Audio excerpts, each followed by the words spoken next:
शिव तक पहुंचने का एक जरिया है शिव महापुराण की कथा, भगवान शंकर की पवित्र कथा।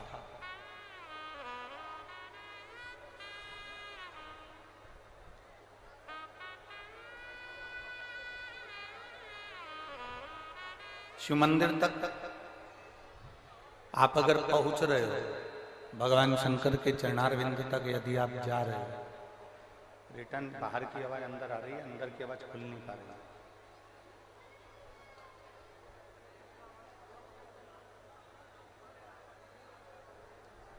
आप यदि भगवान शिव की मंदिर तक जा रहे हो, भगवान शंकर के द्वार तक जा रहे हो, भगवान शिव की चौखट तक यदि आप पहुंच रहे हो, तो ये मानकर चलिए कि आपने अपनी खुशियों के दरवाजे तक पहुंचने का लक्ष्य बना लिया। आपने अपने दुखों को मिटाने का एक दरवाजा पा लिया। आपने अपनी तकलीफों को मिटाने के लिए एक द्वार चुन लिया।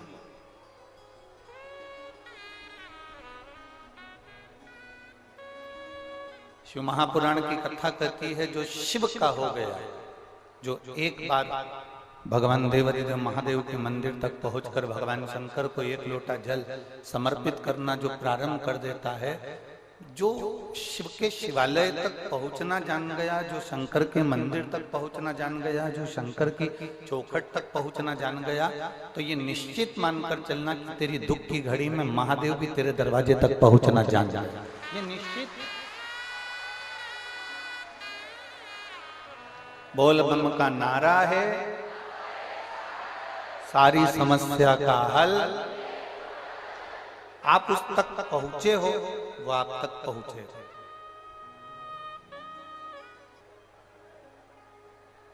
जितना एक माता पिता अपने बच्चे को नहीं सिखाते,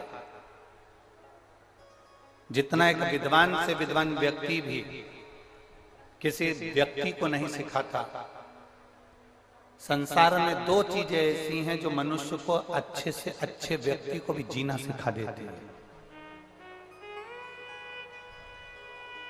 एक है हमारी गरीबी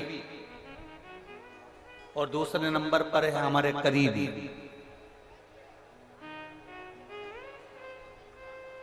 एक गरीबी, एक करीबी। करीबी का मतलब होता है जो हमारे करीब में रहने वाले हैं, हमारे परिचित हैं, हमारे साथ उठने बैठने वाले हैं, हमारे साथ रहने वाले हैं, हमारे संग चलने वाले हैं, हमारे साथ आगे बढ़ने वाले हैं, हमारे कदम से कदम मिलाकर चलने वाले हैं, ऐसे करीबी।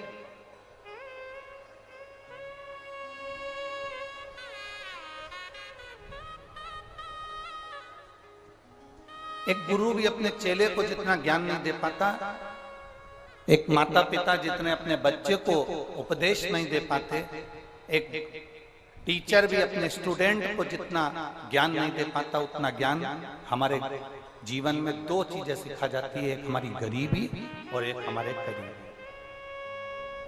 गरीबी भी हमको बहुत कुछ सिखाती है। गरीबी इतना सिखा जाती है कि हमारे पास में कुछ भी नहीं है, एक रुपया नहीं है। जब आपके पास में कुछ भी नहीं होता, तब आपको देने वाला भी कोई नहीं होता। जब आपके पास थोड़ा सा इकट्ठा हो जाता है, तो देने वालों के भी हाथ आगे बढ़ जाते हैं।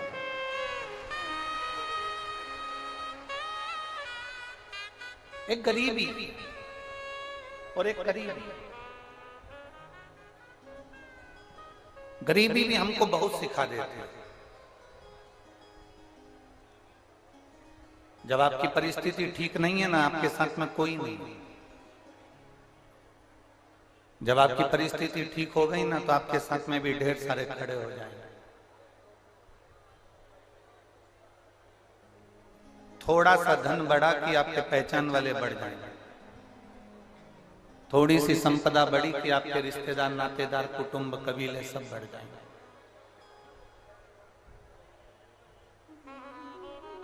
एक गरीबी व्यक्ति को बहुत अच्छी जिंदगी जीना सिखाती है, बहुत अच्छी जिंदगी। पर हमको लगता है कि हमारी गरीबी ने हमको तोड़ दिया। ना ना ना, किसी की जिंदगी में जो गरीबी आती है वो व्यक्ति को तोड़ने के लिए नहीं आती है। हमने पहले कथा में वर्णन किया था, शायद कुशीनगर के भक्तों ने भी सुना होगा कि रेस का जो घोड़ा होता है, हमने कथा में कहा था, रेस का जो घोड़ा होता है, वो रेस का घोड़ा उसको नहीं मालूम कि मैं रेस में खड़ा हूं, उसको नहीं मालूम कि मुझे रेस लड़ना, उसको नहीं मालूम कि मुझे रेस जीतना। रेस का घोड़ा ग्राउंड के अंदर जाता है, खड़ा हो जाता है, उसका मालिक उस पे बैठ जाता है। मालिक जितना जितना उसको मारता है, मालिक जितना जितना उसको पिन चुभोता है, घोड़े को दर्द होता है, घोड़े को कष्ट होता है और घोड़ा दौड़ता है। घोड़े को कष्ट होगा, घोड़ा दौड़ेगा, घोड़े को तकलीफ होगी, घोड़ा दौड़ेगा। मालिक घोड़े के ऊपर बैठा हुआ और घोड़े को कष्ट दे रहा है, घोड़े को तकलीफ दे रहा है, घोड़े को दर्द दे रहा है, तो घोड़ा दौड़ रहा है। घोड़े को नहीं मालूम कि मुझे रेस में खड़ा करा गया है, घोड़े को नहीं मालूम कि मुझे रेस जीतना है। घोड़ा तो इसलिए दौड़ता है क्योंकि उसको कष्ट होता है, उसको तकलीफ होती है, उसको दर्द होता है, तो वो दौड़ता है। इतना दौड़ता है, इतना दौड़ता है कि दौड़ते दौड़ते वो आगे निकल जाता है और रेस में जीत जाता है।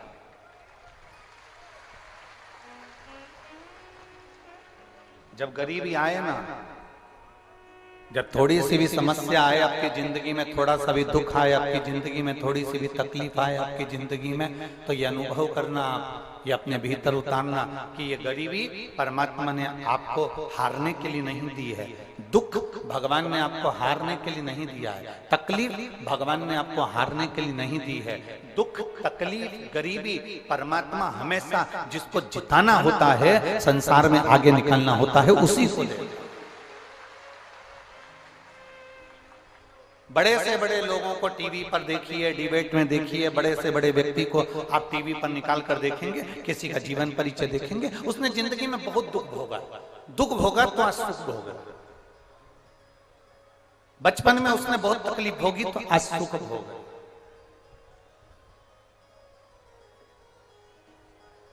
थोड़ी तकलीफ जिंदगी में आती है तो हमको सिखाने के लिए आती है, थोड़ा दुख हमारे जीवन में आता है तो हमको सिखाने के लिए आता है।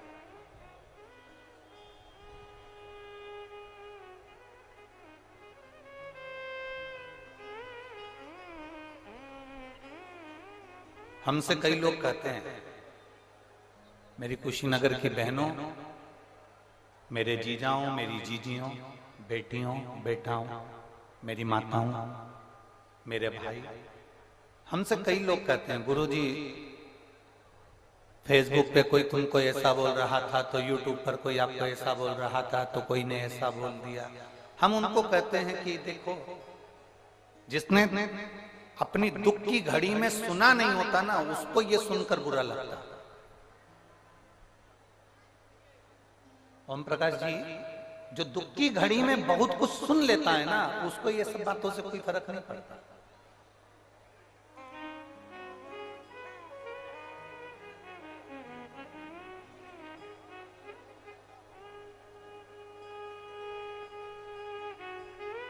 बहुत जो सुनता है, बहुत सुनता है, फिर बाद में उसको कोई कुछ भी कहे, उसको कोई फर्क नहीं पड़ता, कोई फर्क नहीं।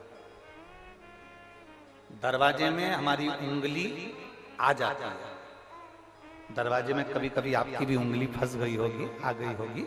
दरवाजे में अगर उंगली आ गई तो वो दरवाजे की उंगली इतनी सुन्न पड़ जाती है कुछ देर के लिए, उसको यूं भी करो तो मालूम नहीं पड़ता, क्योंकि उस पर इतना दबाव पड़ गया, इतना दबाव पड़ गया कि उंगली पर कोई असर होता ही नहीं। वो उंगली दरवाजे में इतनी दब गई कि उस पर कोई इफेक्ट पड़ ही नहीं रहा, कोई अंतर आ ही नहीं रहा, कोई असर आ ही नहीं रहा। ये उंगली पर दबाव पड़ा तो उंगली भी वजन को झेलने की आदत कर लेती है। उसी तरह जिसने अपने माता पिता के ताने को सुन लिया, पिताजी ने गाली बककर कह दिया, अपशब्द कहकर कह दिया, माँ ने ताने मारकर कह दिया, 2 थप्पड़ लगाकर कह दिया। दुनिया के बच्चों को लगता है कि मेरे मम्मी पापा मुझे गाली देते हैं, अपशब्द कहते हैं, ताने देते हैं। दुनिया के लोगों को लगता है सास बहू को गालियां देती है, अपशब्द कहती है, ताने देती है। पर इतना अंदाजा रखना कि जिसने जिंदगी में आज सुन लिया वो आगे नहीं सुनेगा और वो बहुत बोल्ड होता चलेगा, बहुत प्रबल होता चलेगा।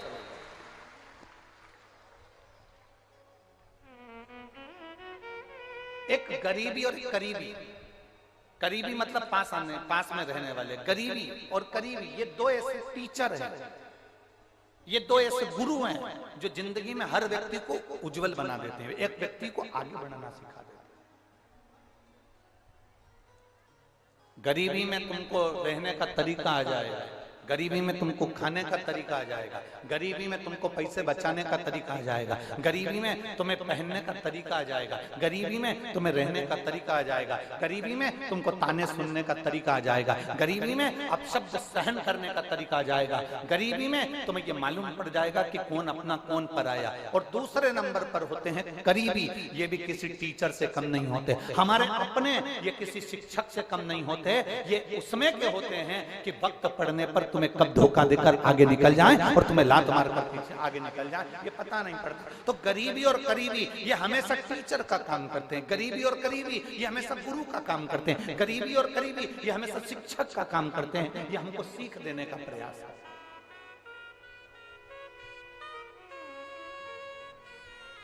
कोई दूसरा नहीं होता हमको सीख देने वाला। आप शिव महापुराण की कथा को देखिए, भगवान शंकर बैठे हैं, शिव जी बैठे हैं और माता पार्वती जी ने आकर उनके आंखों पर अपने हाथ रख दिए।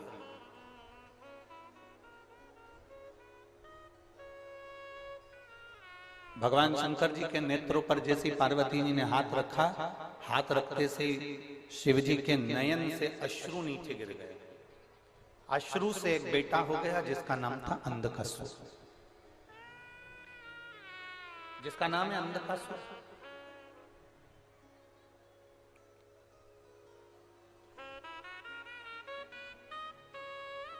अब शिव जी के नेत्रों से प्रकट हुआ है। माता पार्वती जी ने उसको गोदी में लिया है। पार्वती जी उसको अपना पुत्र कह रही हैं, बेटा कहकर दुलार कर रही हैं। ये शंकर जी का करीबी हुआ कि नहीं हुआ? जम के बोलो जरा, करीबी है ना? शिव जी का करीबी है क्योंकि शंकर के नेत्र शुरू से प्रकट हुआ है।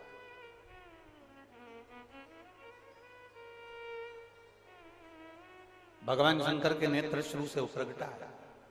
पार्वती जी ने उसका दुलार किया है, पार्वती जी ने उसको पुत्र माना है, पार्वती जी ने उसको स्नेह किया है बेटे की तरह, बेटे के तुल्य।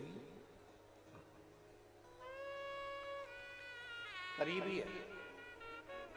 अब यही अंधकासुर शिव जी के कहने पर माता पार्वती जी ने इसको समुद्र में पटक दिया। हिरण्याक्ष ने इसको पाल पोस कर बड़ा कर लिया, हिरण्याक्ष के प्राण छूट गए। अंधकासुर को यह मालूम पड़ गया ना मेरा पिता है ना कोई मेरी माँ है। उसने ब्रह्मा जी का वर प्राप्त करा, ब्रह्मदेव से कहा कि मुझे वर दीजिए कि मैं कभी मरूं नहीं, ये मुझे वर चाहिए।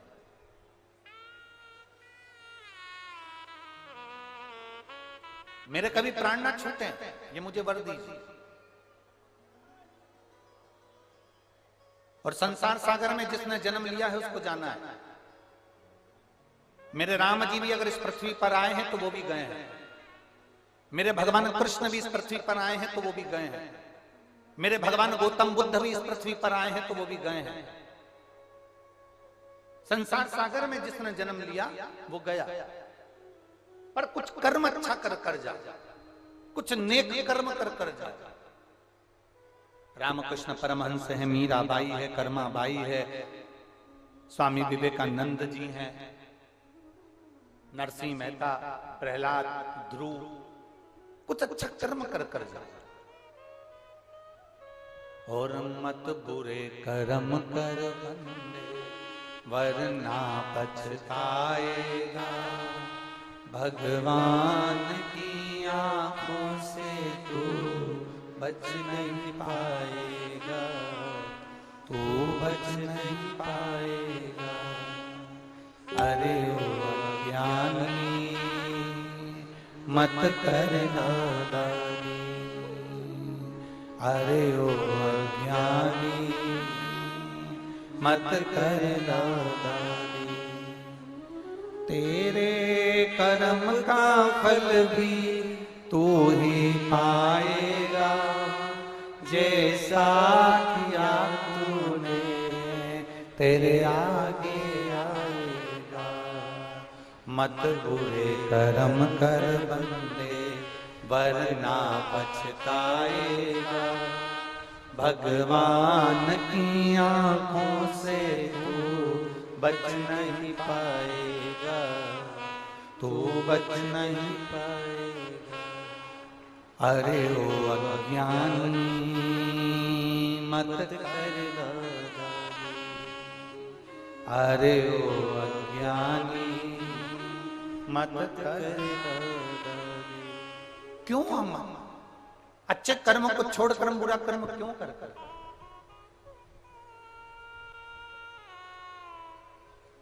कुछ अच्छा करने का प्रयास करिए, संसार को कुछ अच्छा देने का प्रयास करिए। इसी प्रागण्य की मैं इसी शिव महापुराण का एक वर्णन करना चाहेंगे। आप अपने घर से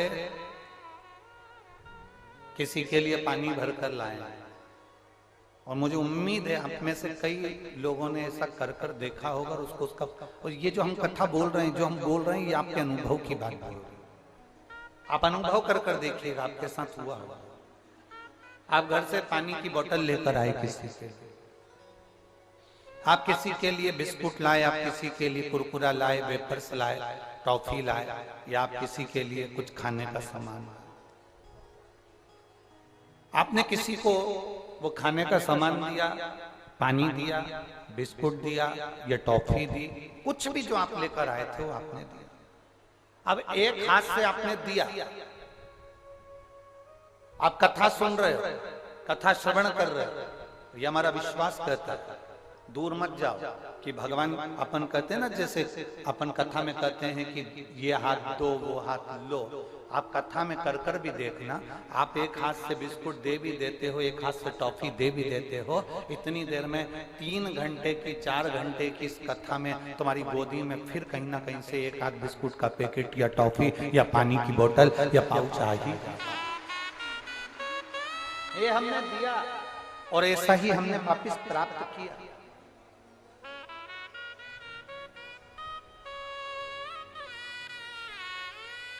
हमें यहाँ का तो नहीं मालूम, परंतु पूनम दीदी कभी मौका लगे तो आप रात्रि को तो आप लोग आते होंगे दर्शन करने यहाँ पर, और मैं कुशीनगर वालों से निवेदन करूंगा, ऐसा नजारा कभी नहीं देखने को मिलेगा। कभी रात्रि को आकर जितने शिव भक्त यहाँ सोते हैं, उनके भजन, उनका कीर्तन, उनकी भक्ति का दर्शन करिएगा। शायद ये वापस मिले ना मिले, इसका दर्शन जरूर करिएगा। आपने करा?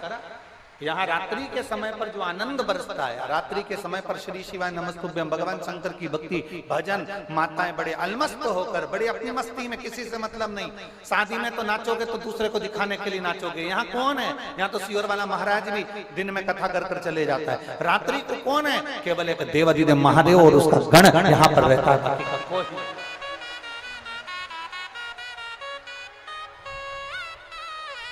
यहाँ कौन देख रहा है? रात्रि के समय पर कौन? अरे मोर नाचा किसने देखा? हम कहते वो नारायण ने देखा।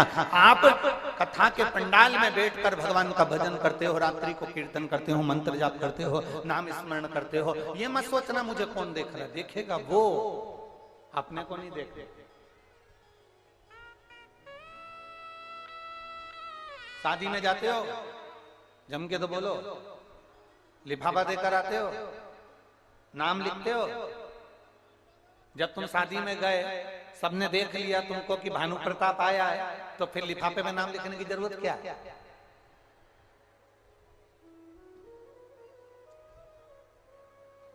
नाम किसके लिए लिखा जाता है? जिसने नहीं देखा हमको कि हम शादी में आए हैं। जिसने नहीं देखा हमको कि हम शादी में आए थे, हमारा काम था, हमने लिफाफा दिया, नाम लिख कर दे दिया, उसने उसको रख लिया। बाद में जब लिफाफा खुला उसमें नाम निकला भानु प्रताप, राम किशन, हरि किशन, लीलाबाई, कमलाबाई, उसमें नाम निकला। तो लोगों ने कहा कमलाबाई भी आई थी। तो इतने में किसी ने कहा हम, हाँ मेरे से तो मिल के गई। उसने कहा हमसे तो नहीं मिली, हमको दिखी नहीं, पर लिफाफे से मालूम पड़ा कि आई थी। उसी तरह आप आते हो शिव महापुराण की कथा में, आप बैठते हो भगवान शंकर की कथा में, आप बैठते हो शिव महापुराण की कथा में, जब पूरी कथा चलती है बीच में भजन आता है, भजन के बीच में श्री शिवाय नमस्तुभ्यम बोला जाता है।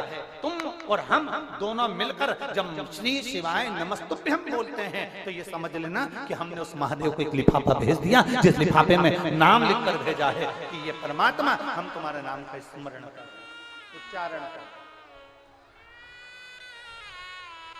एक नाम कीर्तन का एक महत्व है, भगवान की अविरल भक्ति का एक महत्व है।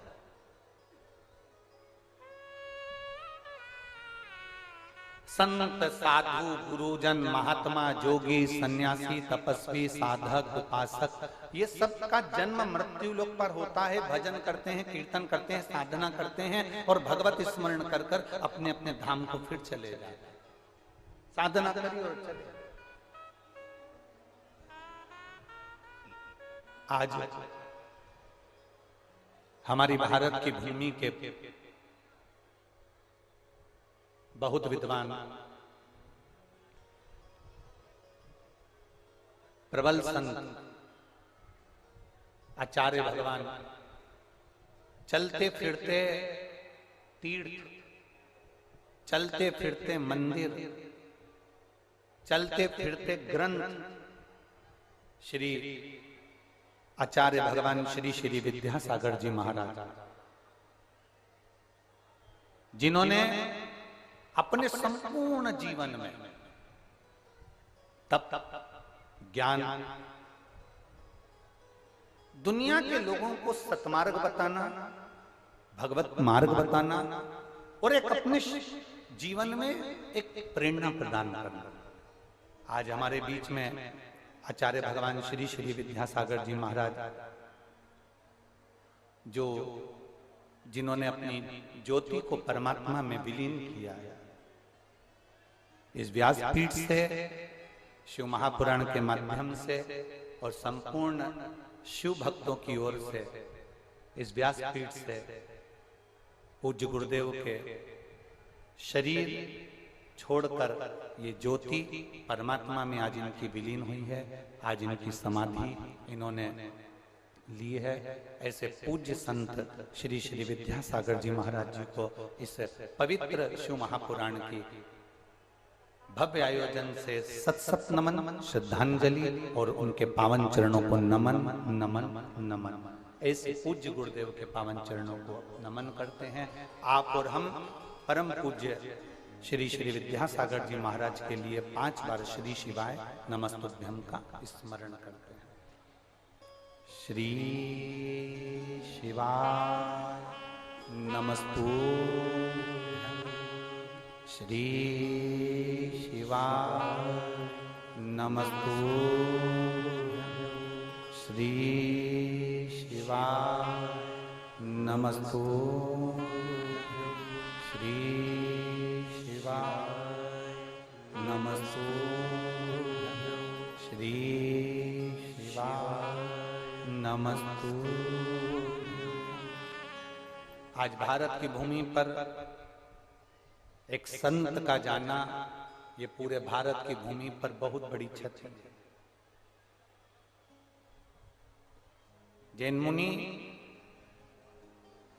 संत श्री विद्यासागर जी महाराज कोई साधारण नहीं थे, जिन्होंने तप बल के माध्यम से जनमानस को प्रेरणा दी है।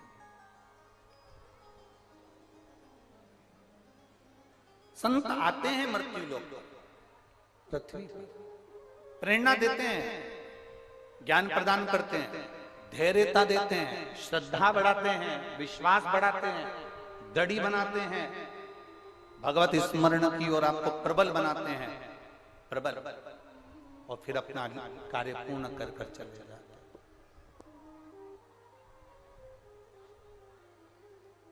शिव कथा कर रही है, एक गरीबी और एक करीबी, ये बहुत बड़े टीचर हैं, बहुत बड़े शिक्षक हैं, बहुत बड़े शिक्षक, ये हमको प्रेरणा देते रहते हैं। जितने भी हमारे करीब में रहने वाले होंगे, जितने हमारे नजदीकी होंगे, एक दिन यही हमको ज्ञान देकर जाएंगे। बेटी से प्रेम होता है, एक दिन बेटी भी आपको ज्ञान दे देगी। जमाई से प्रेम होता है, एक दिन जमाई आपको ज्ञान दे देगा। बेटे से प्रेम होता है, एक दिन बेटा आपको ज्ञान दे देगा। बहू से प्रेम होता है, एक दिन बहू आपको ज्ञान दे देगी। स्वयं कपिल देव जी महाराज का संवाद करता है, अपनी माता देवती को ज्ञान प्रदान कर रहा है।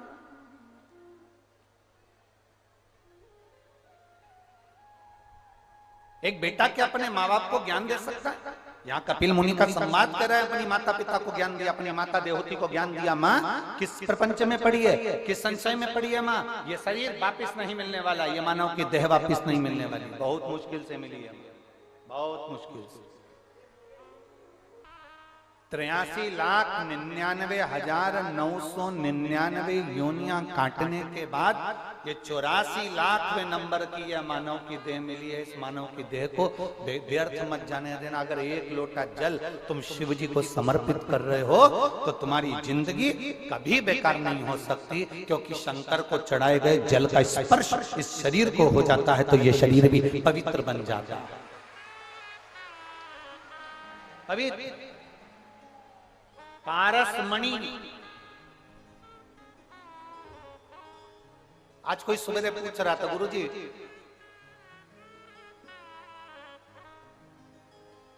शिव जी का शिवलिंग और पारसमणि, इन दोनों में क्या अंतर है? शिव जी का शिवलिंग और पारसमणि में क्या अंतर है? कोई कह रहा था, इन दोनों में अंतर क्या है? हम एक बात जरूर कहेंगे इसका अंतर। पारसमणि और भगवान शंकर के शिवलिंग में एक अंतर भारी है। पारसमणि केवल लोहे को छूती है, धातु को छूती है और सोना बना देती है, और शिवलिंग वो है इसको जो छू लेता है वो कुछ भी हो, चाहे वो पत्ती हो, पुष्प हो, पक्षी हो, पशु हो, चाहे मनुष्य हो, वो स्वयं आप रूप परमात्मा का हो जाता है। सोना नहीं, वो परमात्मा का हो, भगवान का हो गया, वो परमात्मा का हो। एक पत्र है, देखिए,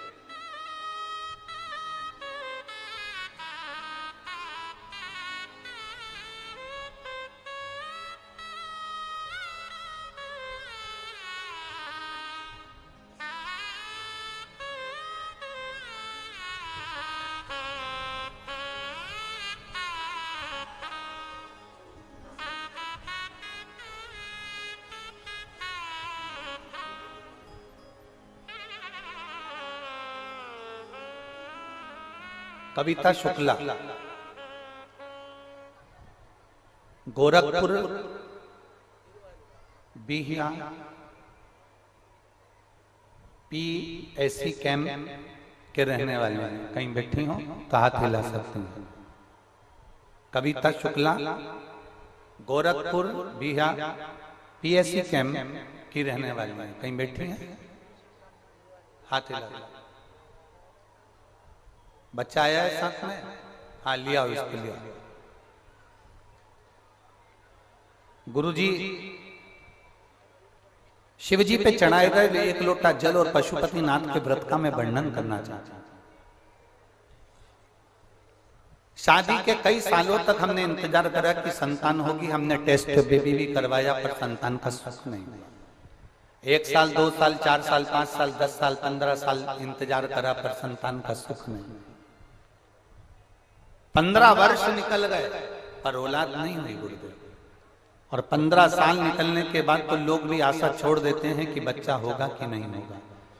टेस्ट बेबी वाले के यहाँ हम टेस्ट बेबी के लिए गए, ट्रीटमेंट लिया, पर उसने भी मना कर दिया कि तुम्हें संतान नहीं हो सकता। हम हार गए। उसी दौरान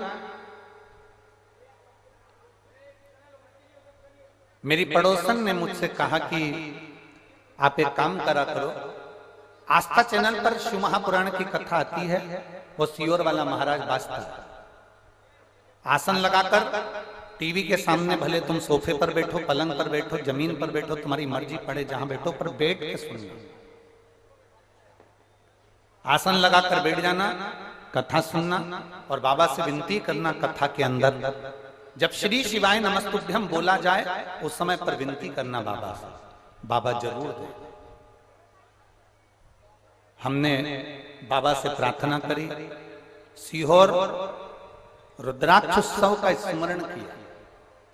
गुरुदेव, जिस रुद्राक्ष उत्सव को लोग बिल्कुल हल्के में लेते हैं, उसका स्मरण मात्र जीव का कल्याण कर देते हैं। एक बात आप लोगों से कहना चाहूंगा,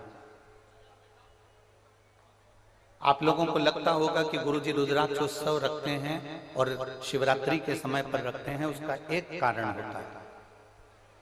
सीहोर की पवित्र भूमि पर कंकर शंकर की धरा पर जब आप कथा सुनते हैं, जिनको 20-20 साल तक औलाद नहीं हुई, 25-25 साल तक औलाद नहीं हुई, 15-15 साल तक औलाद नहीं हुई, अगर एक बार रुद्राक्ष उत्सव के समय पर सीहोर में अगर मौका मिल जाए और फुलेरा दूज पड़ती है कथा के मध्य में, हम कथा ही ऐसे समय पर रखते हैं, रुद्राक्ष उत्सव ऐसे समय पर रखते हैं जिस समय पर शिवरात्रि और फुलेरा दूज ये दोनों पर, जिसे कंकर शंकर की धरा पर बैठकर जो कथा सुने, जो कथा श्रवण करने के लिए वहां बैठे सीहोर में, वो धन से भी कभी खाली नहीं रहे और गोदी से भी कभी खाली नहीं रहे, उसका संतान हो, ये निश्चित।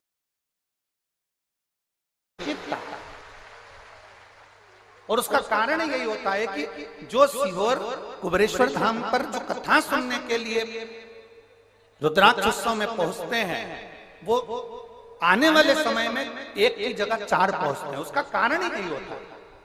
हम तो यहां तक कहेंगे कि जो ठेला लगा रहा है बिल्कुल एकदम कुछ भी नहीं कमा पाता, एक बार रुद्राक्ष उत्सव में आओ और बाबा के उस धाम में कंकर शंकर की धरा पर बैठकर 2 दिन, 5 दिन, 7 दिन, जितना बन सके, एक रात्रि परंतु विश्राम जरूर बाबा से विनती कर कर उससे निवेदन करो, कथा सुनो, वहां बैठकर बाबा से प्रार्थना करो, कंकर उठाकर पूजन करो और पूजन करने के बाद उससे विनती कर कर फिर जाओ। अगले रुद्राक्ष उत्सव में आप अकेले नहीं आओगे, 4 या 5 को साथ लेकर आओगे कि बाबा खाली नहीं छोड़ता। बोल ममता नारा है, शिव खाली नहीं छोड़ता। वो रुद्राक्ष उत्सव कहने का रुद्राक्ष उत्सव लगता है लोगों को कि रुद्राक्ष उत्सव होगा। हम यहाँ तक इसलिए अब की बार रुद्राक्ष वितरण नहीं रखा, रुद्राक्ष वितरण मई में रखेंगे, पर रुद्राक्ष उत्सव में जो रुद्राक्ष का शिवलिंग बनता है उसकी आराधना, उसकी पूजन, उसका दर्शन आप 5 दिन, 4 दिन, 3 दिन, 7 दिन रुककर उसका भजन पूजन करो, वहां बैठकर कंकर शंकर का पूजन करो, भूमि पर बैठकर कथा श्रवण करो।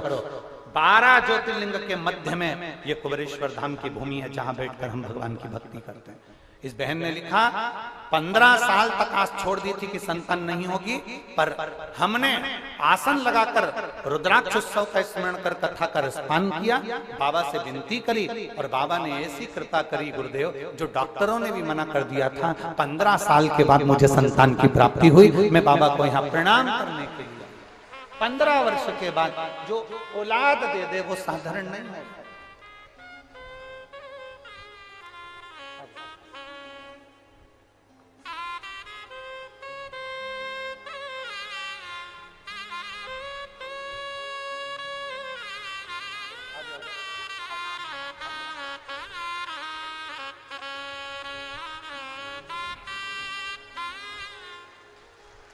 ये 15 वर्ष के बाद बाबा ने दिया।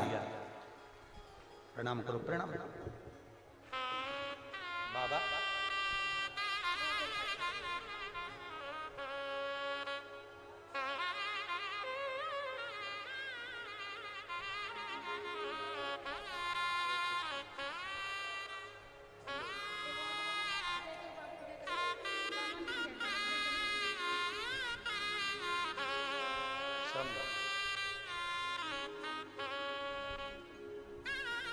इसमें इन्होंने लिखा कविता शुक्ला ने, गुरुदेव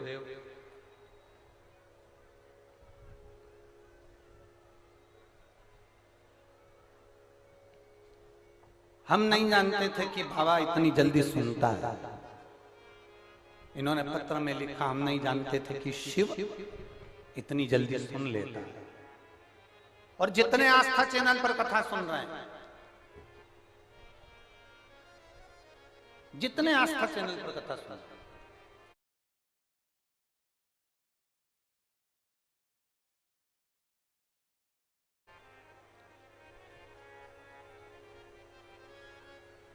आप सबसे निवेदन करूंगा, जितने फेसबुक, भूपेन इसको बंद करो, इसको बंद करो भूपेन, इसको बंद करो। जितने आस्था चैनल पर कथा सुन रहे हैं, जितने फेसबुक यूट्यूब पर कथा सुन रहे हैं, जितने मोबाइल पर कथा सुन रहे हैं, आपसे निवेदन करूंगा, एक बार दिल से सुनना, केवल टाइम पास मत करना, केवल समय पास नहीं करना, एक बार दिल से बैठ कर सुनना, दिल से। और जब आप दिल से बैठकर कथा का रसतत्व ग्रहण करोगे, आप दिल से बैठकर भगवान देवाधिदेव महादेव से अपने मन की बात कहोगे, ये निश्चित है वो सुनेगा, वो सुनता है, खाली नहीं छोड़ता, खाली नहीं छोड़ता।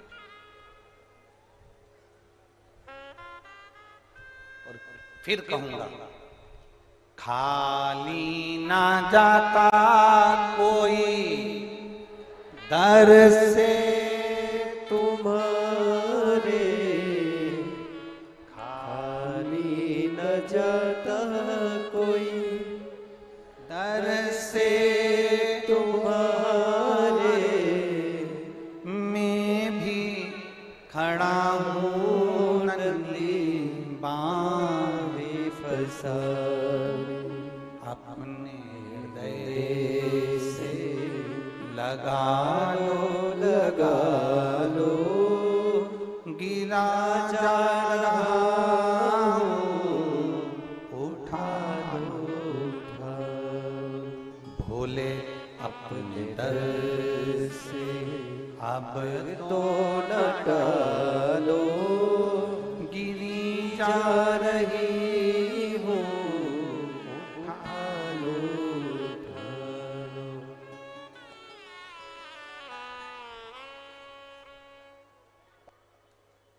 वो कृपा करता है तो दुनिया को भी लगता है कि ये कृपा कैसे कर रहा है।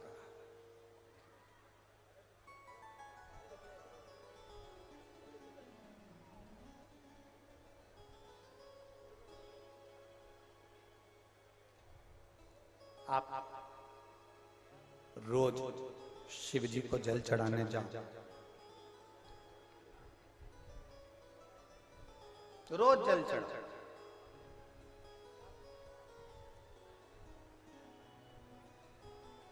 पर इतना जरूर याद रखना कि जल चढ़ाने का भी तरीका हमारे जीवन में होना चाहिए कि हम भगवान शंकर को जो जल चढ़ा रहे हैं, शिव जी उसको स्वीकार कर रहे हैं कि नहीं। जब से आपने शिव महापुराण की कथा सुनना चालू करी, इसके पहले भी आप शंकर जी के मंदिर जाते थे, बोलो री जी, जाते थे कि नहीं जाते थे? जब से आपने शिव महापुराण की कथा सुनी, इसके पहले भी आप शंकर के मंदिर जाते थे, जल चढ़ाने जाते थे, सोमवार को जाते थे, शिवरात्रि को जाते थे, सावन महीने में जाते थे, बोलो बोलो जम के जाते थे ना।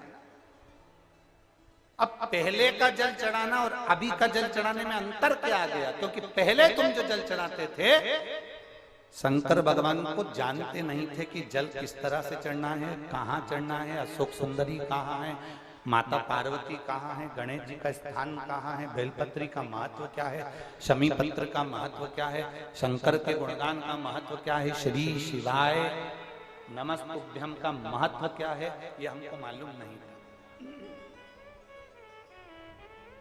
ये हमारे स्मरण में नहीं था। अब तुम जान गए, अब तुम पहचान गए कि जल चढ़ाने का महत्व क्या है, कहां जल चढ़ाना, कहां जल,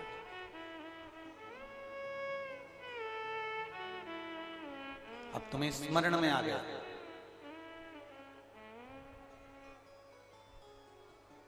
किसी होटल में जाइए,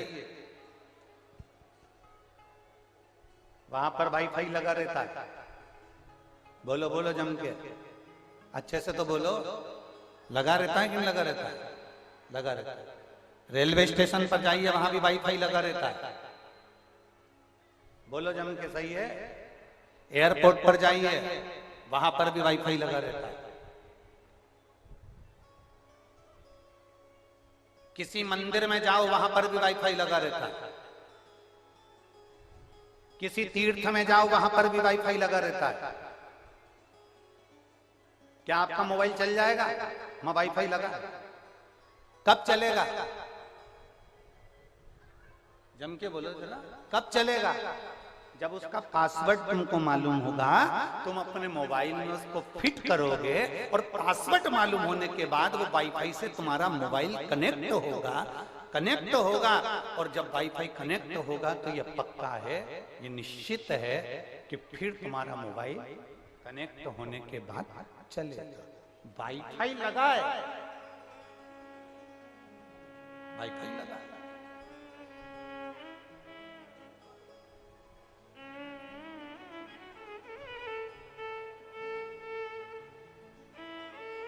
वाईफाई लगा, अरे पासवर्ड ही नहीं मालूम है आपको। आप स्टेशन पर बैठे हो, पासवर्ड नहीं मालूम है आपको। आप एयरपोर्ट पे बैठे हो, पासवर्ड नहीं मालूम है आपको। आप होटल में बैठे हो, पासवर्ड नहीं मालूम है आपको। आप मंदिर में बैठे हो, पासवर्ड नहीं मालूम है आपको। वाईफाई जरूर लगा है, पर इसका पासवर्ड मालूम होगा। आपके मोबाइल में आप फिट करेंगे, कनेक्ट हो जाएगा।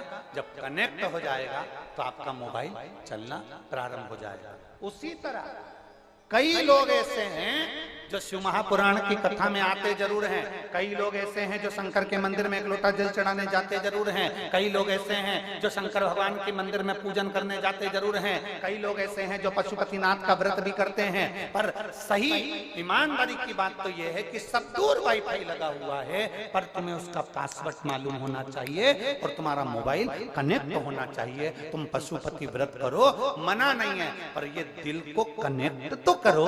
अगर पासवर्ड मालूम है श्री शिवाय नमस्तुभ्यम, पंचाक्षर मंत्र मालूम है नमः शिवाय, षडाक्षर मंत्र मालूम है ओम नमः शिवाय, जब हम भगवान के मंत्र को जपते हैं, शिव महापुराण की कथा को जब हम श्रवण करने बैठते हैं, तो हमारे मोबाइल को हम वाईफाई से कनेक्ट कर लेते हैं। वो देवाधिदेव महादेव से कनेक्ट कर लेते हैं, इसलिए बाबा हमारी सुन लेता है, हमारा मोबाइल चालू हो जाता है, हम उससे कनेक्ट हो रहे हैं।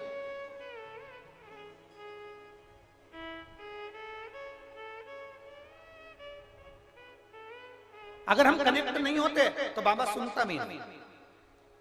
हमको तुम्हारा भाग्य देखना नहीं आता।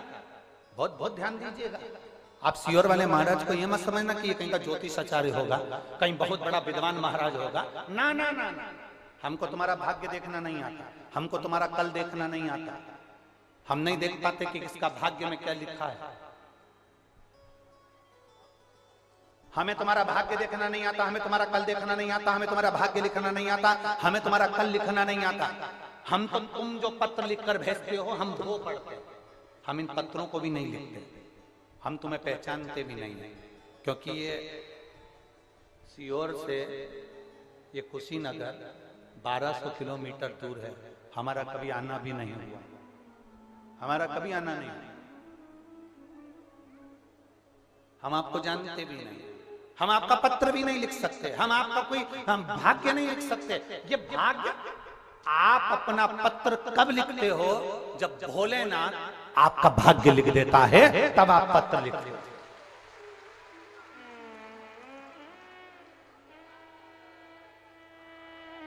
सियोर वाला महाराज पत्र नहीं लिखता, सियोर वाला महाराज कुछ पत्र में नहीं लिखेगा, सियोर वाला महाराज तुम्हारा भाग्य नहीं लिखेगा। पर भोलेनाथ पर जल चढ़ाते चढ़ाते चढ़ाते चढ़ाते पशुपति व्रत करते करते, जब तुम भगवान का भजन करते करते शिव पुराण सुनते सुनते, तुम्हारा वो वाईफाई से तुम्हारा मोबाइल, तुम्हारा दिल जब कनेक्ट हो जाता है, तो वो शंकर तुमको चलाना सिखा देता है। और तुम्हारा जब कार्य पूर्ण करता है तो तुम पत्र लिखते हो, ये दूसरा कोई नहीं लिखता।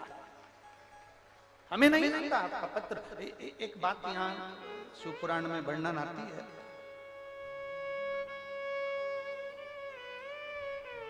मेहनत का फल, मुसीबत का हल और तुम्हारा कल। फिर से बोलो हमारे साथ में, मेहनत का फल, मुसीबत का हल, और तुम्हारा कल क्या होगा ये दुनिया का कोई नहीं बता सकता, केवल महादेव बता सकते हैं। तुम्हारी मुसीबत का हल कैसे होगा ये महादेव को मालूम है, तुम्हारा कल कैसे होगा ये महादेव को मालूम है।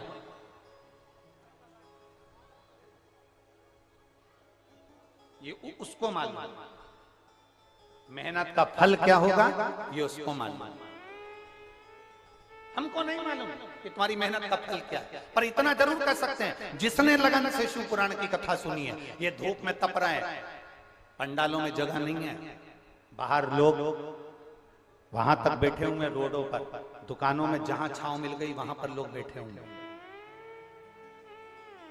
मैं आस्था चैनल वालों से कहूंगा जरा दिखाना इनको कि धूप में दुकानों में जहां इनको मौका मिल रहा है वहां वहां जा जाकर बैठे हुए हैं, पंडालों में कहीं जगह नहीं, गाड़ियों पर चढ़े हुए हैं, कोई कहीं चढ़ा हुआ है, कोई कहीं बैठा हुआ है।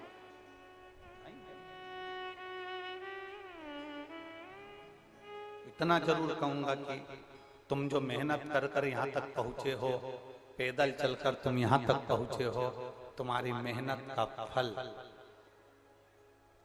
और तुम जिस लिए आए हो कि मैं बड़े मुसीबत में फंसा हुआ हूं, मेरा बाबा इसका हल निकालेगा, मुसीबत का हल और जो आने वाला तुम्हारा कल है, ये तीन चीजें मेरा महादेव तुम्हें जरूर सफल बनाकर भेजेगा, निश्चित का। और शंभु शरण पड़ी मांगो घड़ी रे घड़ी, दुख काटो दया करीन दर्शन आपो, शंभु शरण पड़ी मांगू घड़ी रे घड़ी, दुख काटो दया करीन दर्शन आपो। देता जरूर है। आपका विश्वास जिस दिन कनेक्ट हो गया वाईफाई से, मोबाइल जिस दिन कनेक्ट हो गया, अगर पासवर्ड मालूम है तो कनेक्ट हो जाएगा। यहाँ बैठे हो और तुम्हारा दिल कनेक्ट हो गया कि महादेव है और मेरी दुख की घड़ी में मेरा महादेव मेरे साथ होगा। जिस दिन तुम्हारे मन ने यह मान लिया कि अब मैं नहीं डरूंगी, अब मैं काम करूंगा, दिल से करूंगा और मेरे साथ मेरा शंकर कंकर चलेगा, कुबेरेश्वर महादेव चलेगा। एक पत्र है, एक पत्र में लिखा,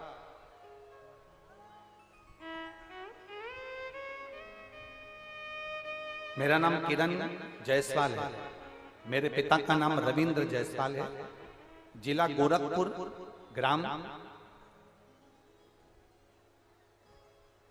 खजनी बाजार से आई हूं। कहीं बैठी हूं तो हाथ हिला सकते हैं आप ही। श्री शिवाय नमस्ते।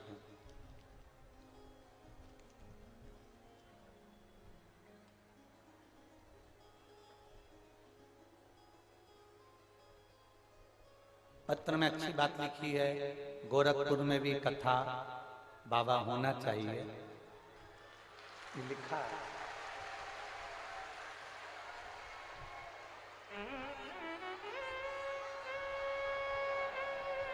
अब इनने पत्र में लिखा है हमारे गोरखपुर में भी कथा होना चाहिए।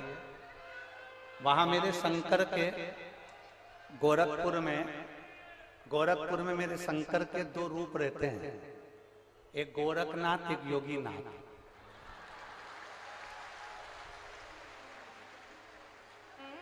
और जिस दिन गोरखनाथ और योगीनाथ जी के मन में आ गई ना, उस दिन ये शिव पुराण तुम्हारी गोरखपुर में हो जाएगी पक्का।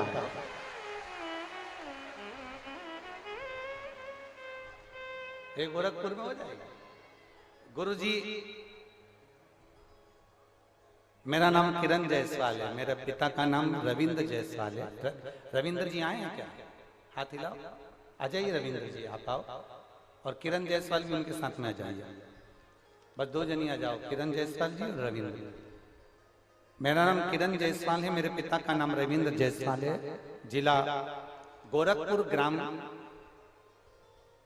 खजनी बाजार से आई हूं। मैं एक लोटे जल का वर्णन करना चाहती हूं गुरुदेव। हम कभी शिव जी के मंदिर नहीं जाते थे, हम शंकर का गुणगान नहीं करते थे। पहली बार आपकी कथा केवल मोबाइल के माध्यम से सुनी थी और आपसे भी निवेदन करते, आपके पास में अगर शंकर की कथा, कुबेरेश्वर धाम की कोई लीला, भगवान शिव की कथा का कोई क्लिप अगर आपके पास में आता है, इस पवित्र शिव महापुराण की कोई क्लिप आपके मोबाइल पर आती है, तो आपको भी फर्ज बनता है कि सारे ग्रुपों में भेजा करो। हो सकता है किसी का भाग्य खुल जाए, किसी का भविष्य अच्छा हो जाए, भेजा करो। पर कई लोग नकली नकली क्लिप बना लेते हैं, उसमें कुछ कुछ फोटो हमारा लगा देते हैं, बोलने वाले दूसरे हो जाते हैं। आपको क्लिप भेजना वो चाहिए जो व्यासपीठ की कटी हुई हो, जो व्यासपीठ पे बोलते हुए हो, दिखते हुए हो और हम बताते हुए हो, वो क्लिप आप दुनिया को भेजो, मना नहीं। पर नकली मत भेजना कि कोई नकली काम कर जाए और दिक्कत। गुरुजी एक मोबाइल पर क्लिप देखी, उस क्लिप से आशा जगी। मेरे पिताजी की दोनों किडनियां खराब हो गई, डॉक्टर ने उनको बिल्कुल डायलिसिस पे डाला, उनकी हर्नियां बढ़ गई और हार्ट जैसी प्रॉब्लम हो गई। पलंग पर रहना, किडनियों ने काम करना बंद कर दिया। डॉक्टर के हिसाब से तो ये किडनी ट्रांसफर करना पड़ेगी, कोई हो तो दे। अब इस अवस्था में कौन किडनी कहां से बदले, कौन दे, पैसा कहां से आए, कैसे होगा? बाबा केवल आपकी एक मोबाइल पर क्लिप देखी थी कि पीपल का पत्ता गलाकर उसका पानी शिव को चढ़ाकर उसका आचमन सुबह सुबह करना था, जिसमें अवधूतेश्वर महादेव का आपने नाम दिया। भगवान शिव ने ऐसी कृपा करी गुरुदेव, 15 दिन के बाद हमने वो प्रयोग करा। प्रयोग करने के बाद हम डॉक्टर को दिखाने के लिए गए, और दिखाने के लिए गए तो डॉक्टर के हिसाब से दोनों किडनियों ने काम करना प्रारंभ कर दिया। हम बाबा को धन्यवाद देने के लिए आए हैं, ये बाबा की कृपा है। इन्होंने एक लाइन बहुत अच्छी लिखी है कि लुटा दिया भंडार काशी वाले ने, कर दिया माला काशी वाले। गुरुजी मैं अपना मोबाइल नंबर देती हूँ, मैं छाती ठोक कहती हूँ कि मेरा देवाधिदेव महादेव जब भी देता है छप्पर फाड़ कर देता है। ये शिव तत्व योग है, ये त्रिकालदर्शी है, कैलाश। बोल बम का नारा है, शिव तत्व को जाना, भगवान शंकर की अविरल भक्ति को पहचानो। इस शिव महापुराण को हल्के में मत लो, आप बैठ कर सुन जरूर रहे हो, दिल से आप धारण कर रहे हो, ग्रहण कर रहे हो, और इतना विश्वास मानकर चलना कि मेरा शंभू तुम्हारी झोली को खाली नहीं भेजेगा, भर कर भेजेगा। वो इतना देकर भेजेगा कि आप आनंद में हो।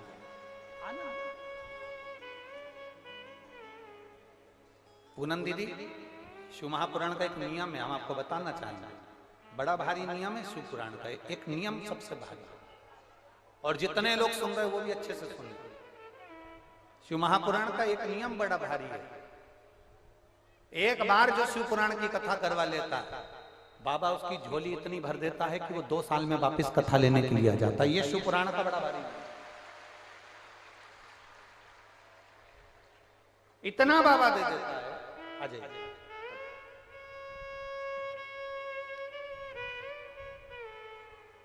रविंद्र जायसवाल जी आप हैं?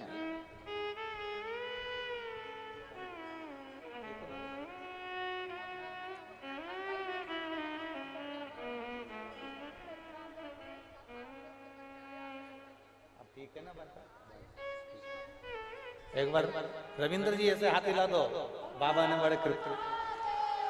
शंभु शंभु शंभु शंभु श्री शिवाय शंभु। तेरे दरबार की बाबा निराली शान देखी, तुझे देते नहीं देखा, पर झोली भरी देखी है। मुख दुनिया मोड़े बाबा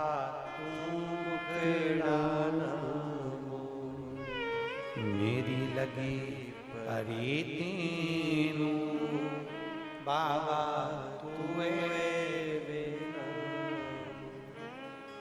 भरोसा पक्का। पशुपति व्रत करो। कई माताएं व्रत करती है केवल दिखावे के लिए। किसी ने बताया कि ना ना ना, विश्वास है तो करो, नहीं तो मत करो। अगर भरोसा रखकर व्रत किया है पशुपतिनाथ का तो एक व्रत में ही काम हो जाए। भरोसा वो वाईफाई से कनेक्ट दिल नहीं हो पाया, मोबाइल नहीं हो पाया, पासवर्ड मालूम ही नहीं था, तुम बैठे रहे मोबाइल लेके, तो क्या मतलब है ऐसा? मंदिर में दिया जला के बैठे रहे तो क्या मतलब? इसको कनेक्ट तो करो, इसको जोड़ो तो शरीर। और ये जोड़ोगे कब? जब एक बार जिंदगी में शिव महापुराण की कथा सुनोगे और तुम्हारे अंदर विश्वास जाग जाएगा कि मेरा बाबा मेरे साथ में है, मेरा शंभू मेरे साथ में है, मेरा शंकर मेरे साथ में है। दुनिया के लोग भ्रम में पड़कर, कोई ने कह दिया हमारे पास आ जाओ, हम ऐसी भभूति दे देंगे कि तुम्हारा भाग्य खुल जाएगा, हमारे पास आ जाओ हम तुमको ऐसा नारियल दे देंगे कि तुम्हारा भाग्य खुल जाएगा, हमारे पास आ जाओ हम तुम्हें ऐसी चीज दे देंगे तुम्हारा भाग्य खुल जाएगा। अगर ये चीज देते होते तो पहले खुद का भाग्य खोल लेते। तुम्हें क्यों देते? क्यों? एक पति पत्नी भ्रमण कर रहे थे, घूमते घूमते वो एक जंगल में पहुंचे।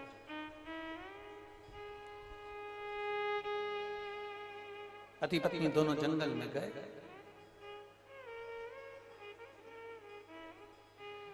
अब पति पत्नी जंगल में जाते जाते उन्होंने देखा कि सामने कोई महात्मा जी का झोपड़ा है, कोई महात्मा जी का घर, झोपड़िया है, झोपड़ा है।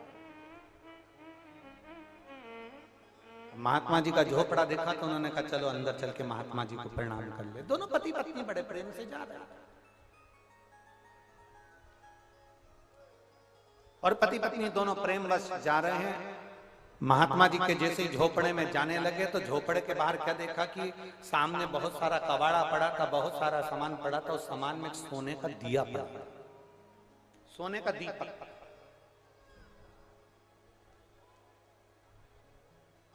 महात्मा जी के झोपड़े में, महात्मा जी की कुटिया में, महात्मा जी के भवन में प्रवेश करते करते क्या देखते हैं कि एक कबाड़े में, एक कबाड़े में साइड महात्मा जी के दरवाजे के बाहर एक कोने में कबाड़े में सोने का दिया पड़ा, सोने का।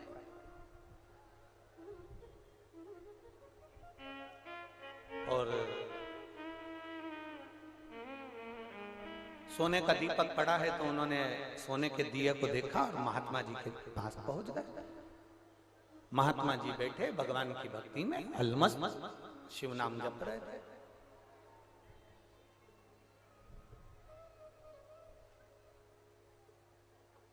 अपनी मस्ती में डूबे। हर हर महादेव शंभो काशी विश्वनाथ हर हर महादेव शंभो काशी विश्वनाथ काशी विश्वनाथ शंभो हर हर महादेव शंभो काशी विश्वनाथ शंभो हर हर महादेव शंभो हर हर महादेव शंभो काशी विश्वनाथ शंभो हर हर महादेव शंभो काशी विश्वनाथ शंभो। महात्मा जी बैठे हैं, शिव नाम जप रहे हैं। दोनों दंपति, दोनों पति पत्नी महात्मा जी के पास पहुंचे, प्रणाम करा। महात्मा जी तो नेत्र बंद करके भगवान की भक्ति कर रहे, शिव भक्ति में डूबे हो, बैठे अलमस्त, भगवान शंकर की भक्ति में अलमस्त होकर बैठे।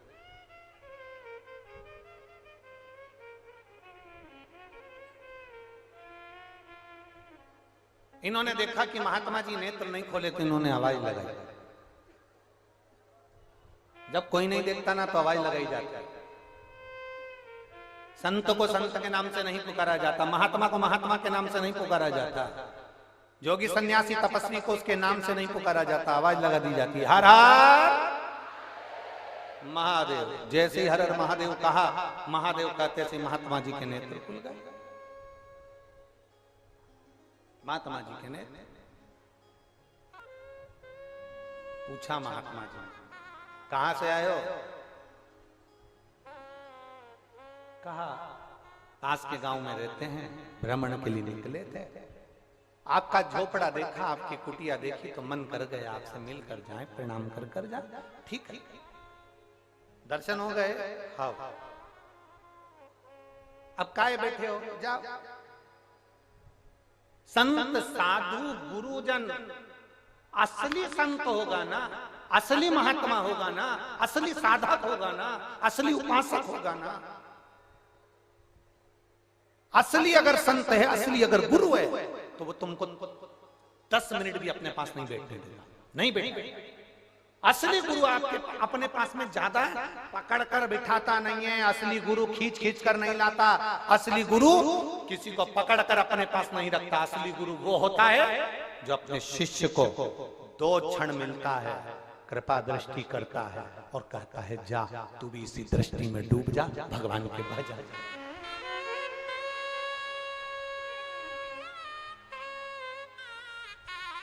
राम जी के मंदिर में बैठने की जगह होती है, भगवान कृष्ण के मंदिर में बैठने की जगह होती है, दत्त भगवान के मंदिर में बैठने की जगह होती है, देवी जी के मंदिर में बैठने की जगह होती है, शनि महाराज के मंदिर में बैठने की जगह होती है, गुरु महाराज के मंदिर में बैठने की जगह होती है, हनुमान जी के मंदिर में बैठने की जगह होती है। पर शंकर भगवान का जहां शिवलिंग होता है, जो गर्भगृह होता है, उसमें बैठने की जगह नहीं होती है। इतना गीला होता है, इतना गीला होता है कि धोती पांव ऊपर करके तुमको जल चढ़ाना पड़ता है, वहां बैठते नहीं हो। शंकर जी से पूछा तुम्हारे मंदिर में लोग बैठते क्यों नहीं है? शंकर भगवान ने कहा असली जो गुरु होता है वो किसी को अपने पास बैठने नहीं देता। वो कहता है जैसी मैं मस्ती में डूबा हूं, मेरी कृपा दृष्टि पाकर तू भी मस्ती में डूब जा। मेरे पास बैठकर समय बर्बाद मत करो, अपने घर जाओ, आनंद पाओ, अलमस्त रहो, दूधो नहाओ, पूतो फलो। हमारे पास क्यों बैठते हो? और कोई कोई व्यक्ति ऐसा होता है, कोई कोई गुरु ऐसा बन जाता है, कोई कोई महात्मा ऐसा बन जाता है, कोई कोई गुरु ऐसा बन जाता है, रात दिन पकड़ कर बैठे रहे। बैठो बैठो, कहां जा रहे हो? बैठो, कहां जा रहे हो? बैठो, यहाँ तो मन ही नहीं लगता साहब। मन ये कथा की यजमान पूनम जी और ओम प्रकाश जी बैठे हैं, पांडे जी, इनसे पूछो ये हमसे कितनी बार मिली होंगी अभी तक? एक बार भी नहीं, एक बार भी नहीं। कोई इनसे पूछा? इनके बेटे से पूछ ले कोई, इनकी बेटी से पूछ ले कोई कि गुरुजी आपसे कितनी बार मिले, कितनी बार मिलना हुआ? एक क्षण के लिए भी, एक बार भी। आपका संबंध बाबा से है, हम बाबा की कथा करने आए हैं, बाबा से आपका संबंध करा देंगे। शादी कराने वाले पंडित जी हथलेवा करा देते हैं, कन्यादान करा देते हैं, लड़की को लड़के का बना देते हैं, लड़के को लड़की का बना देते हैं। अब क्या 24 घंटे पंडित जी को पीछे ले घूमोगे? बोलो तो जरा जमके, जमके बोलो जरा। नहीं तो तुम्हें हमसे क्या मतलब? तुम्हारा संबंध महादेव से हो गया और महादेव का संबंध हमसे हो गया। अब हमसे क्या करना है? चलो भगवान भजन करो। हमारे पास अब सुबह हम 4 दिन किसी से नहीं मिलते, 4 दिन के बाद तो हम 2-3 दिन तो मिलते हैं। अब 2-3 दिन मिलते हैं तो उसमें भी सुबह जो मिलने वाले आते हैं उनको कमरे में जहाँ हमारे हम पाठ करते हैं उसी कमरे में हम मिल लेते हैं। पाठ वाले कमरे में जैसे कोई मिलने आता है और हमारे जो ये पीएसओ हैं और कार्यकर्ता हैं, उनको धक्का मार के बाद 1 सेकंड तो रुकने दे। बोलो बोलो सही है कि गलत है? जो आए होंगे उनको मालूम होगा। अंदर गए, प्रणाम करा, बाहर निकलो, धक्का मारे से तो बाहर रुकने नहीं देते। चलो बाहर, चलो बाहर। उससे मिलो जिससे मिलने के लिए तो सीहोर वाला महाराज भी तरसता है, वो देवाधिदेव महादेव है। जिससे मिलने के लिए तो हम भी तरस रहे हैं, वो मिले। एक बार मिला था उत्तराखंड की भूमि में, जब एक्सीडेंट हुआ था गाड़ी का, गाड़ी गंगा में गिरती, उस समय पर पति पत्नी समेत शिव और पार्वती दोनों आकर हाथ पकड़कर कांच में से गाड़ी के खिड़की में से तोड़कर निकाल रहे थे। तब मिला वो झलक, आज तक नहीं भूल पाए, आज तक नहीं भूले वो झलक। और दूसरा, जब भी मिलता है रुद्राक्ष उत्सव में, या हमारी खुद की एक बात हम कहेंगे, रुद्राक्ष उत्सव के 7 दिन में से एक दिन ऐसा होता है जिस दिन वो खुद अपनी झलक देकर चला जाता है। वो आता है, वो मिलता है, वो मिले, उसको देखा, एक क्षण देखा, कहां गया पता नहीं, उससे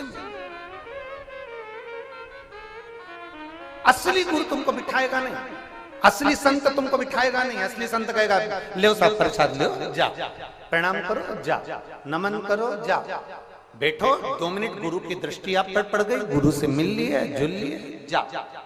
बैठने का समय इतना नहीं देता। असली संत होगा तो नहीं बैठने देगा, असली गुरु होगा तो अपने पास बैठने नहीं देगा। असली संत, असली गुरु अपनी भक्ति में डूबा रहता है, अपनी अलमस्ती में लगा रहता है, उसे कोई मतलब नहीं आग लगे बस्ती में, अपन रहो मस्ती में। जो नकली होते हैं ना, वो तुमको आओ बैठो, क्या करोगे जाके, बैठो, फ्री तो अभी इतनी दूर से आए हो, पड़े रहो, 2-4 दिन रुको, 2 दिन रुको, 8 दिन रुको, क्या करोगे, पड़े रहो, बैठे रहो, कहाँ कैसे ना, हम तो चल। असली की पहचान है वो तुम्हारे पास में, ज्यादा नहीं बैठेगा, ना बैठेगा ना बिठाएगा। क्या काम करते हो पूछेगा असली गुरु, क्या काम करते हो? साहब दुकान है, काहे की, कपड़े की। कौन बैठा है अभी दुकान पर? साहब अभी तो मैं आपसे मिलने आया हूँ, चलो जाओ दुकान संभालो। कोई मतलब चाहिए, भगवत भजन में काम करते रहो और श्री शिवाय नमस्तुभ्यम जपते। चलो जाओ यहाँ से। और आपसे भी निवेदन करेंगे, कोई आपसे कहे कि बाबा बन जाओ, बिल्कुल मत बनना। कोई आपसे कहे साधु बन जाओ, बिल्कुल मत बनना। कोई आपसे कहे संत बन जाओ, बिल्कुल मत बनना। कोई आपसे कहे सन्यासी बन जाओ, बिल्कुल मत बनना। हम भी नहीं बने, तुम भी मत बनो। ना संत बनना, ना साधु बनना, ना सन्यासी बनना, ना तपस्वी बनना, ना साधक बनना, ना उपासक बनना। हमें तो केवल भगवान भोलेनाथ के चरणों के दास बनना, और दासों के भी दास बनना। हमें नहीं बनना कुछ, हमें तो उसके चरणों के दास के भी दास, उसके चरणों के दास के भी दास बन जाएंगे तो बहुत है। कि किसी ने एक पंक्ति में लिखा है,